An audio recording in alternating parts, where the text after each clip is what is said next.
Paulo, são 3 endereços no centro. Rua Senador Feijó, 120.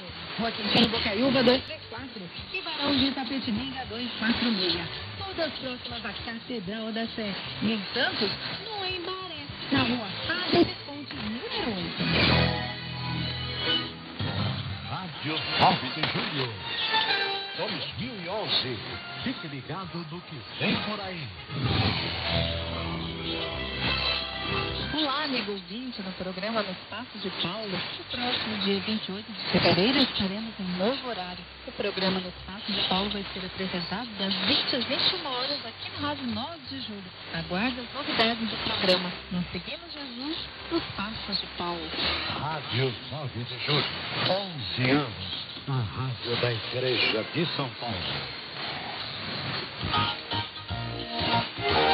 Estão abertas as inscrições para o processo seletivo 2011 do Unifai. Cursos superiores de graduação, licenciatura e bacharelado em administração, biblioteconomia, direito, história, pedagogia, sistemas de informação e muitos outros. Cursos de gestão com duração de 2 anos. Matrículas abertas também para os cursos de pós-graduação. O Unifai tem professores qualificados, ampla infraestrutura, modernos laboratórios e mensalidades a partir de R$300. Localização privilegiada. Rua Santo Celso, 711, na Vila Mariana, próximo ao metrô Santa Cruz. Mais informações no site www.unifai.edu.br ou no telefone 0800 100 124. A ligação é gratuita. Unifai, tradição, qualidade e sucesso no mercado de trabalho. Você está acompanhando aqui pela 9 de Julho, Ciranda da Comunidade.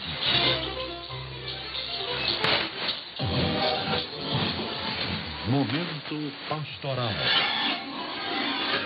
Agora nós temos a participação do Edson Natália, ele que toda quinta e também todo sábado traz para o Ciranda da Comunidade as informações que são aí adequadas, né, para as pessoas que são portadoras de deficiência. Boa noite, Natália. Boa noite, Juscelino, ouvintes do Ciranda da Comunidade. Vocês já ouviram falar da ARINSA?